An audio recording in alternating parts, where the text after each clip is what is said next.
পুরসভার চেয়ারম্যান সুবল মান্না তিনি একটি অনুষ্ঠানে শিশির অধিকারীকে প্রণাম করলেন।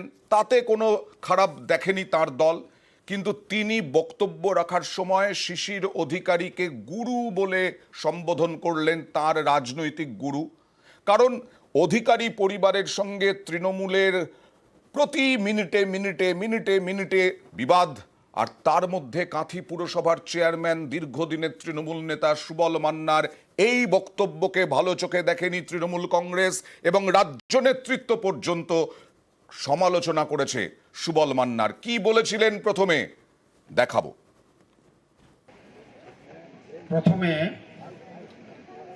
আমার পূজ্যপাত বাবা মা জন্ম দিয়েছিলেন,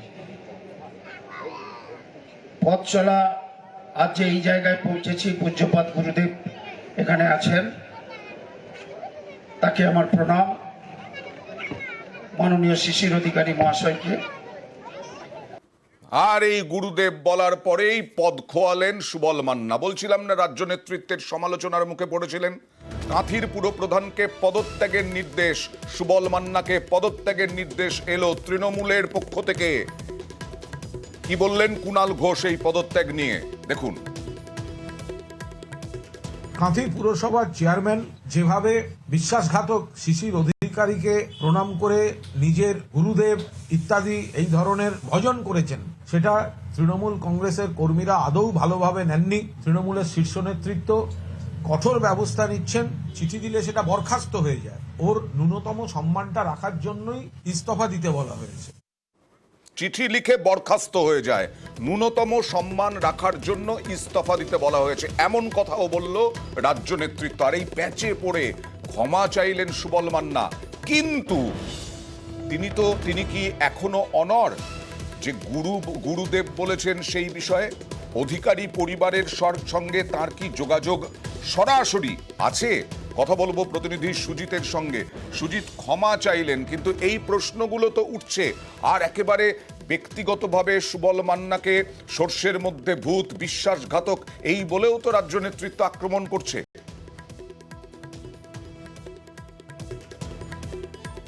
একেবারে, এবং সেটা কেন বলছে একটা বিষয় কিন্তু আলোচনায় আসছে, যেটা খুব গুরুত্বপূর্ণ বিষয়। সুবল মান্না প্রণাম করেছেন, গুরু বলেছেন, শুধু এখানেই থেমে তাকে তিনি বলেছেন তিনি যে আজ এই জায়গায়, সেটা কিন্তু শিশির অধিকারীর অবদান রয়েছে। এবং এটা কখন বলছেন তুমি যেটা ভালো করে বুঝিয়ে বললে, লড়াইটা যত না বিজেপি বনাম তৃণমূল, তার থেকে বেশি অধিকারী পরিবার বনাম তৃণমূল। আর সেই জায়গায় দাঁড়িয়ে, সেই কাঠিতে দাঁড়িয়ে অনুষ্ঠান মঞ্চে নিজের ভাষণে বলে ফেললেন, আজ আমি যে জায়গায়, সেখানে শিশির অধিকারীর অবদান ভোলা যায় না। এই কথা বলার পর 22 তারিখ থেকে আজ ক তারিখ না 27, 5 দিন, 5-এ পড়ে 5 দিনেই তাকে কিন্তু ক্ষমা চাইতে হলো। ক্ষমা চাইলেন, এবং তিনি একই সঙ্গে আবার বলছেনও যে অধিকারী পরিবারের সঙ্গে আমার যোগাযোগ রয়েছে বলে যেটা রটনা হচ্ছে, সেটা সত্যতা নেই। যদি প্রমাণ হয় আমি নিজেই চলে যাব এই চেয়ার ছেড়ে। এই যে বলছেন কেন, না রীতিমতো চাপে পড়েছেন, প্যাঁচে পড়েছেন। এবং যে নিউজ 18 বাংলার খবর এবার সামনে আসার পর থেকে তৃণমূলের কি বুথ স্তর, কি পুরসভা স্তর, কিংবা জেলা, রাজ্য, সব জায়গায় তোলপাড় হচ্ছিল, এবং স্বাভাবিক তোলপাড় শোকজ তিনি উত্তর দেননি। জেলা নেতৃত্বকে ঘোষা হয়েছে, জেলা নেতৃত্বের তারা রাজ্য নেতৃত্বকে গোটা বিষয়টি বলেছেন যে সুবল মান্না দলের নীতি মেনে তিনি আমাদের প্রশ্নের উত্তর দেননি। সেটা যখন পীযূষ পণ্ডা, জেলা সভাপতি কাঁথি সাংগঠনিক জেলা, তিনি জানালেন রাজ্যকে, তারপরে রাজ্য তো বসে থাকতে পারেন না। দেখলেন, আমরা দেখালাম যে একেবারে ইস্তফা দিতে বলা হলো। ব্যাখ্যা কি বললেন কুণাল ঘোষ, যে বরখাস্ত নয়, মিনিমাম সম্মান রাখার জন্য ইস্তফা দিতে বলা হয়েছে। তারপরে এই যে সুজিত ভৌমিক আমাদের প্রতিনিধি বলছিলেন, ক্ষমা চাইলেন, কিন্তু তার সঙ্গে কি বললেন দেখুন।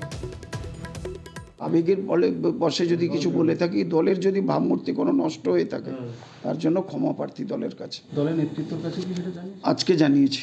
এমন কোনো কাজ পৌরসভায় করিনি, যতদিন আমি চেয়ারম্যান হয়ে এসেছি। কোনো কালিমালিপন হবে এরকম একটা কেউ দেখাতেও পারবে না, বলতেও পারবে না। তারা যেদিন থেকে গেছে কোনো রকম বাক্যালাপ হয়েছে, এরকম যদি দেখাতে পারে সশরীরে বাড়ি চলে যাব। ক্ষমা চাইলেন, তৎক্ষণাৎ একেবারে রাজ্য নেতৃত্বের রিয়াকশন, ক্ষমা চেয়েও চিঁড়ে ভিজল না, পদত্যাগ করতেই হবে। কি বার্তা দেওয়া হলো সুবল মান্নাকে? কথা বলবো প্রতিনিধি আবিরের সঙ্গে। আবির,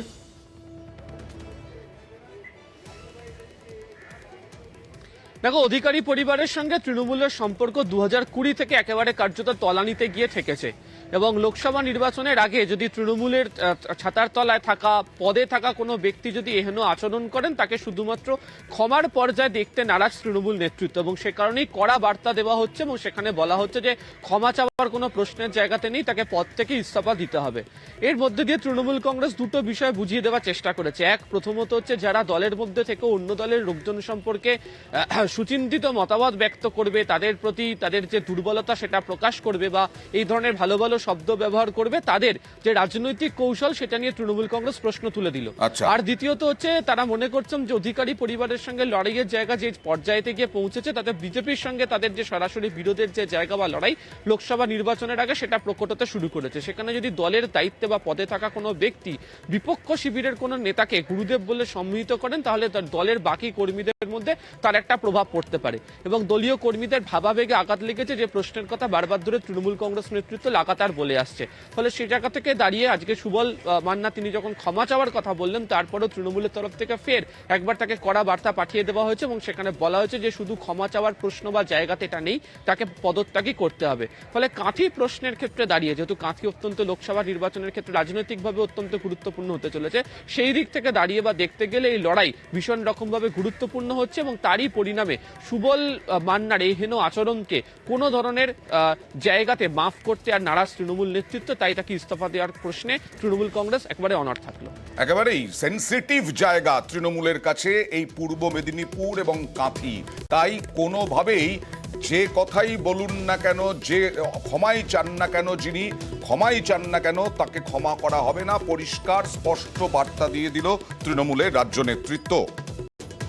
এখন সুবল মান্নার ভবিষ্যৎ কি, সেদিকেই আমাদের নজর থাকবে।